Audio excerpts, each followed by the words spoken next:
The 15th Likang Habi Market Fair is weaving a vibrant tapestry of Filipino culture, craft, and community like never before. Around 100 artisans are set to showcase their finest handiwork, proving that traditional weaving is far from being a thing of the past. Through Kwentong Kultura lectures and live demonstrations, the stories and skills behind each textile come alive, giving guests a peek behind the curtain. Competitions celebrating Piña and Abaca weaving put the spotlight on innovation, with legendary advocates passing the torch to the next generation. The fair stitches together heritage and modern creativity, making sure the art of weaving stays alive and kicking. Ultimately, it's about protecting the very threads that hold Filipino identity together, nature, culture, and community, so this rich craft can keep on weaving its story for years to come. And here at the studio tonight to tell us more about the vital tradition and innovation behind the Likang Habi Market Fair, Miss Mary Jo Ferrarin, Director of Habi Philippine Textile Council, and Miss Dita Sandico, fashion designer and social entrepreneur. Good evening and welcome to PTV News Tonight. Thank you for giving us your time amidst the weather and everything, ma'am. Thank you, William. Thank you, William. Yes. It's such a pleasure to be here.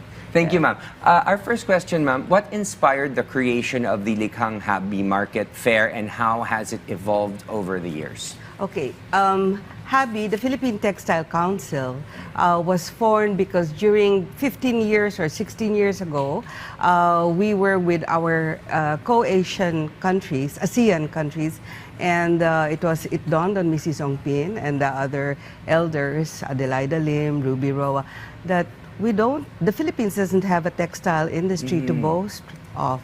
And so they formed the council, Habi, and our mission is precisely that, to preserve our culture through the weaving, Yes. Through art and of course and crafts and all that, yeah. Every single item is different because syempre, diba, it's personalized. It's hand woven to begin with, and it's what do you call this? It's regional. It really stretches from the north all the way up to the south. Yeah. Okay. Right. And Ma'am Ditas, how does the fair help preserve and promote traditional Filipino weaving techniques for both of you? Well, I think mostly the weavers are also taught different ways. Like my personal account is that I go up to the mountains and I personally work with the Mangyans. And when I go there, I bring all the stuff that they need, like the yarns and the fibers. And it really makes a difference that you're there to coach them and give them a good, your advice on how to do things.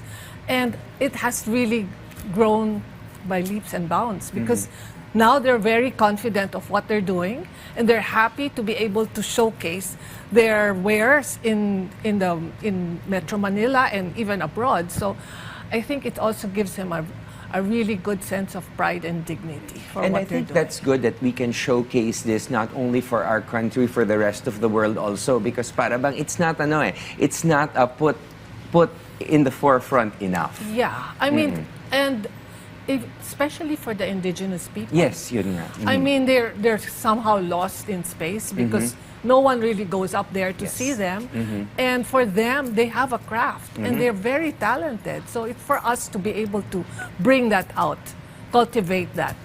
Is indeed amazing. So can you tell us more about the Kwentong Kultura lectures and what guests can expect to learn from them? Okay, Kwentong Kultura, it will run for 3 days. Each day will have a different speaker. And it will talk about weaves, it will talk about, what do you call this, all the innovations that happen, that has been there. So we have speakers like Len Kabili and Lulu Tangan, Carlo Elisero, of course, of Piña. Piña now is a heritage fiber in a clan, so UNESCO heritage. And and then we have a guest from Malaysia, Edric Ong. So he's coming. Edric is one of the oldest speakers because he was with Apada. The first Apada was brought here before, and So it's kind of interesting. So there's 3 days, but then there will be a minimum fee, and we're inviting students to know more about your culture and know more about the weaving, the arts, and the craft, and how you can apply it to the day-to-day. And where will this be held, ma'am? One Ayala One in Ayala. Makati. Yes, it's on the 5th floor. It's called Space. Space is like their convention and exhibit And area. it's nice here because Yes, the it's location bigger. is very good also. Exactly. It's accessible and it's also new. And it has Yeah. function rooms, precisely. That's why we wanted to elevate and make Habi a little bigger than what it was last year. So we said, because Habi's purpose also is education. Right. That's one way that we feel that we can make people appreciate our crafts, our arts and craft, by educating them. Not only that, innovate.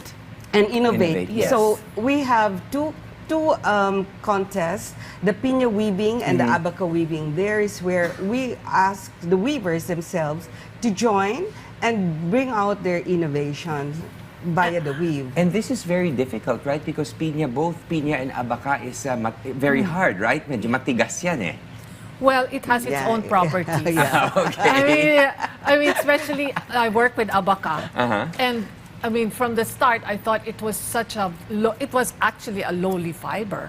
I mean, it was used for rugs and slippers, and we've elevated the fabric into something that's Yeah, I wearable. was noticing that a while ago. It's very, very beautiful. And now we use it for couture. I mean, it's like, I mean, from what it was then. So it has indeed evolved. Yes, definitely. I mean, how much it has evolved is really, I mean, amazing. The way, I mean, because we've learned to mold it, we've learned to sculpt it, and use the properties to, you know, make the most out of it, like sculpting it. It's not like a regular material, like for example, linen, silk. I mean, those have different Yes, yes, properties, right. different characteristics.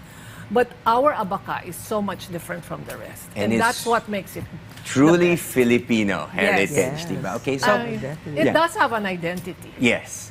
Okay, ma'am, how does Piña and Abaca weaving competitions encourage innovation among artisans? Okay.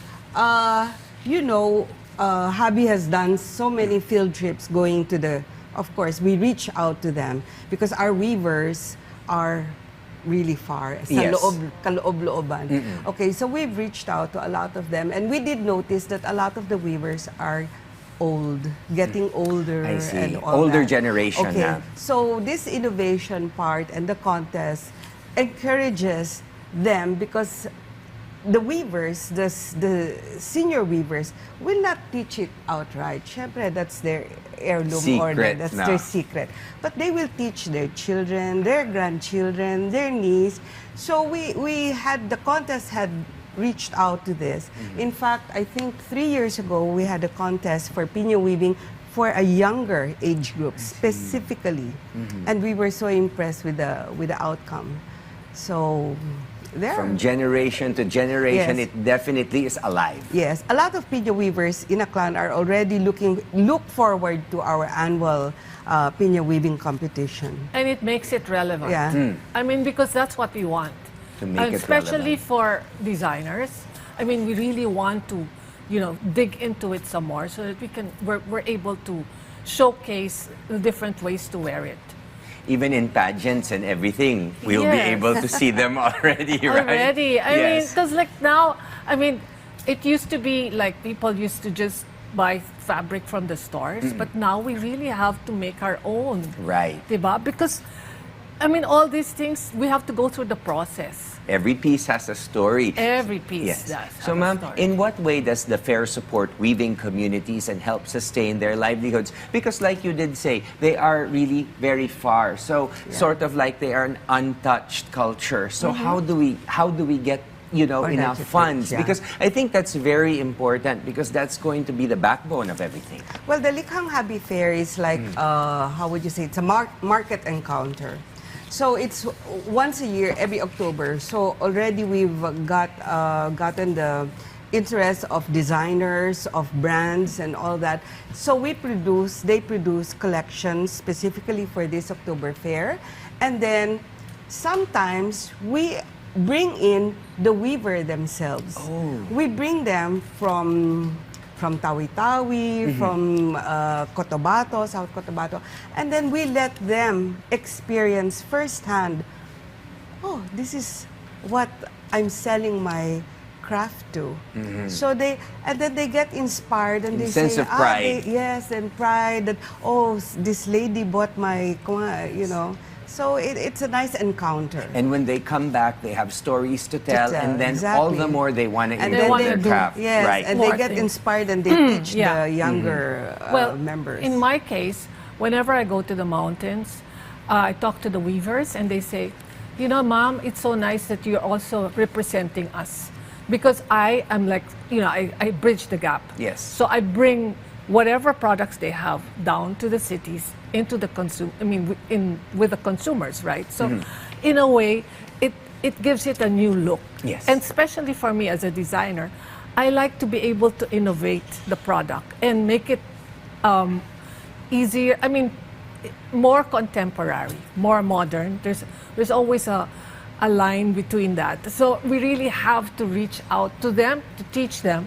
The same time, when we bring it down here, it's already, you know, I mean, wearable. I mean, things that they can actually connect to, especially the youth, the ones who will eventually purchase these things. So it's both challenging and fulfilling. And it seems also, Ma'am Dita, the studio has gotten onto my good taste, so they want me to ask about what you're wearing, which I did notice a while ago in the makeup room already. Can you tell us a little bit about what you're wearing tonight, ma'am? This is actually an accessory. It's a wrap.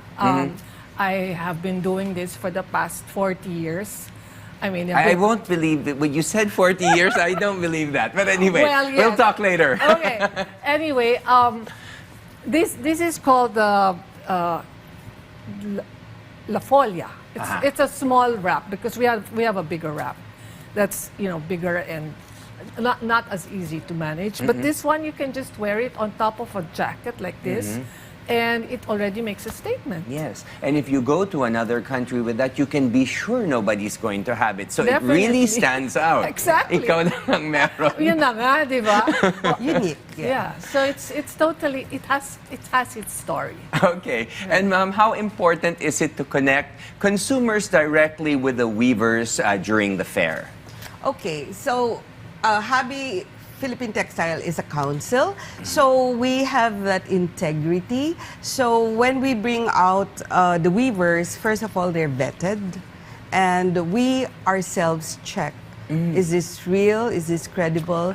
And when problems come and arise, they can, the ones who purchase, if they have a problem, they can come to us and we sort of like discipline or call out, hey, why did you do this? So yung quality control, yes, ganon. yes. We want to put integrity in the fair, so that's what we are a council for. My check, we check, yes. Okay. And then, by the way, a little plug, Habi has also advocated Philippine cotton. So we've been planting Philippine cotton somewhere in Ilocos and then now in Iloilo. And I think, this is one example. This is pure Philippine cotton.